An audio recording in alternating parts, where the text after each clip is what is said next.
Hi, everybody. Hello, I'm Ryan. I'm Bethany. And we are Ryan and Bethany Board Game Reviews. And today we'll be talking about Techlandia. And this is put out by 11231 Games and Oh Swell Games. Oh, swell. Oh, swell. You betcha.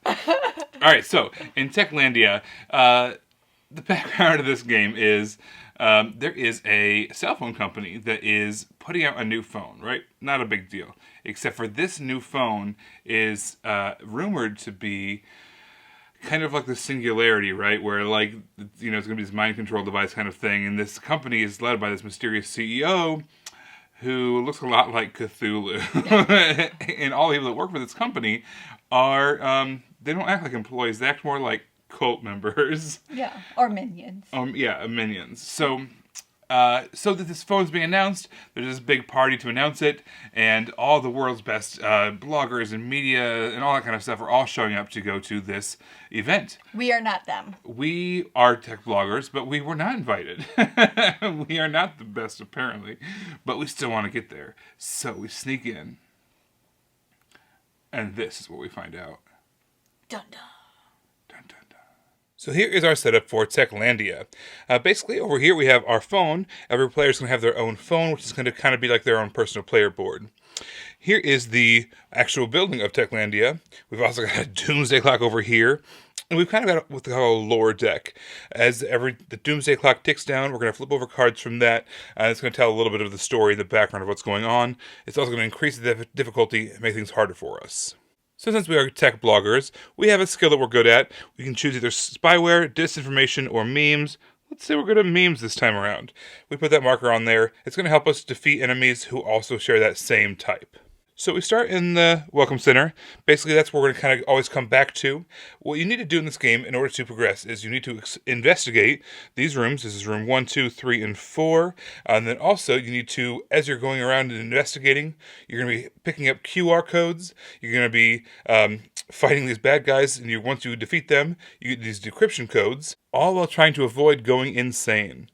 All right, so once you've found all 4 QR codes, once you've investigated all 4 of the rooms, and hopefully you've gotten some decryption codes along the way, what you're going to do is you're going to make your way to the security room, and then you are going to start scanning these QR codes. So there's actually these large QR codes. You scan them with your phone, and they tell you whether or not your clearance code has passed.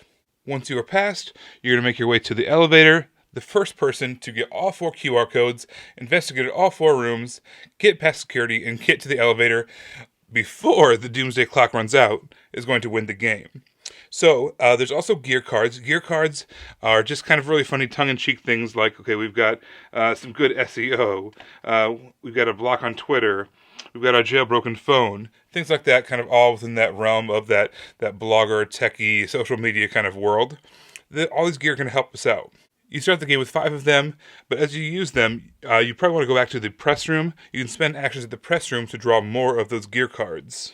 When you are investigating, you're going to flip over cards from the investigation deck, flip them over. It's going to tell you whether it succeeded or failed. If you fail, basically you do whatever it says. Usually you go to the encounter deck, and bad stuff happens to you.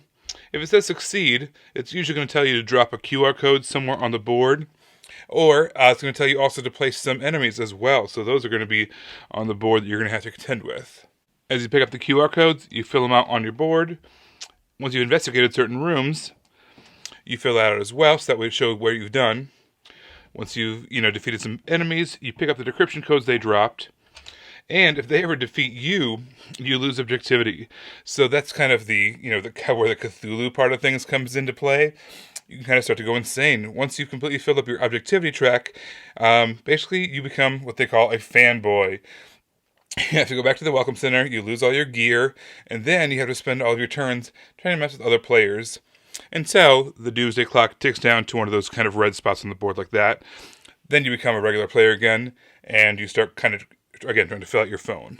There is a ton of different enemies in the game. And these big giant cards. But basically what's going to happen is when you encounter an enemy, you're going to flip over one of the cards. You're going to read it. So you're going to have some kind of funny flavor text. It's going to tell you what skill they have. And again, if that matches up with your skill that you chose at the beginning of the game, you get a bonus towards rolling against it. You have to meet or exceed the number at the top right. If you're able to do that, you defeated them. And the reason those decryption codes are so important is only one of these 4 QR codes is actually the right one. So what you have to do is, again, go to that security room and scan one of them. If it's great, you're good. You keep on going.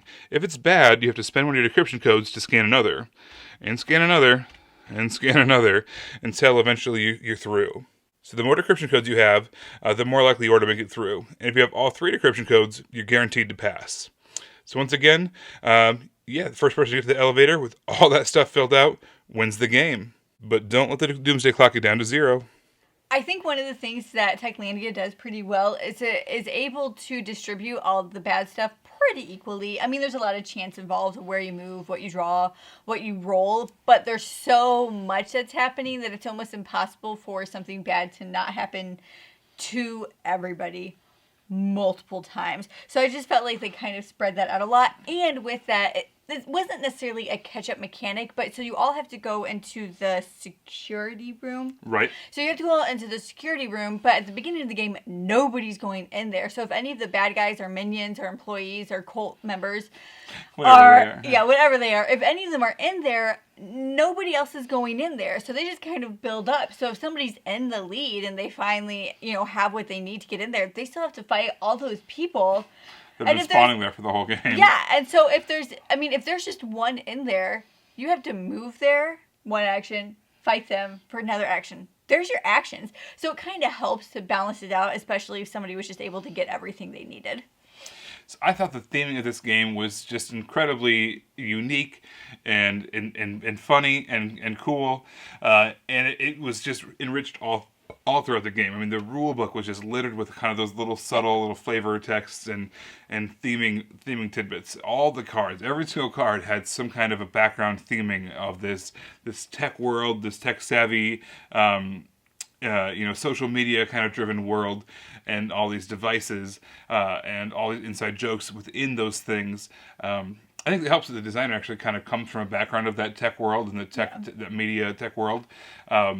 But I just thought that it was the theming was just on point throughout from beginning to end of this game, the whole production.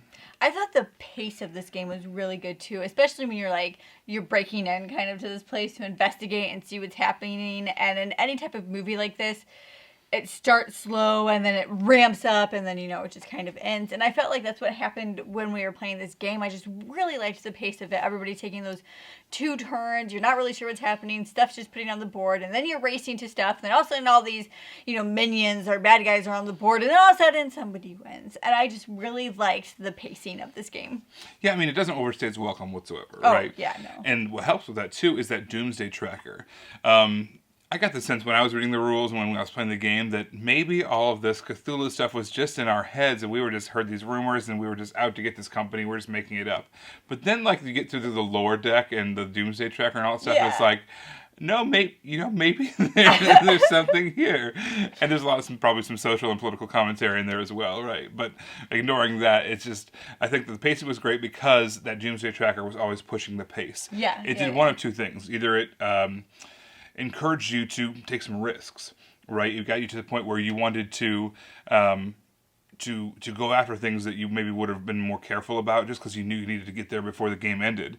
And also, if the game was taking too long, the game ended. Boom. Yeah.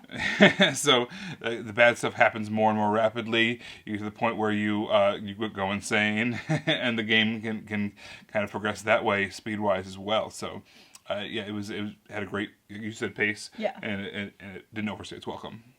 And this is a game that you really can't take yourself too seriously while playing it because there's just a lot of bad stuff that's going to happen to you. But if you kind of immerse yourself into the theme and if you kind of read the flavor text of the different things that are happening, then it's a much more enjoyable experience when you're able to do that and when you're able to just kind of lose yourself in trying to investigate what's going on here instead of just going mechanically, I guess. But I think also, at that same token, once you've read the flavor text, you've read the flavor text. Yeah. So, I mean, the game has a limited number of plays while that's still fresh and funny and cool. So the first time is absolutely hilarious and really interesting, and the drama of it all. And then the more you play it, the more it kind of does come down to the mechanics of it. You're just like, okay, well, now I got to walk in here. I have to do this action to fulfill this goal to get to this next step, instead of I've got to figure out what's going on. So there's a certain number of plays where like the theming kind of does wear off a little bit, but overall I thought that was great fun. We played it with gamers and we played it with some non-gamers as well. Yeah, that they enjoyed it. They had a blast with it and they caught on to everything really quickly. Oh yeah. And then the theming helped because they were like, oh, this card's hilarious. It has to do with a jailbroken phone and all, you know, whatever it was, and CBD oil. I don't know, just that kind of millennial. Why didn't you use this card? Yeah, why did you use this card? Why didn't you use this card? This card is great. Why didn't you use it? It's like, I don't know, I forgot. Anyway, so that was really good fun, and it was very accessible too. Well, thank you so much for watching. Don't forget to hit subscribe so you'll know when our contest is happening. You can also find us in all the places. On Facebook under Ryan and Bethany Board Game Reviews. You can find us on Instagram under Ryan and Bethany. And you can find us on Twitter under Ryan and Bethany 1. Did you forget for a second? I did. I totally and did. I called you out on live, not live, but live camera. Live camera? I don't know. What is that? This is a good time to end the episode. Bye, everybody.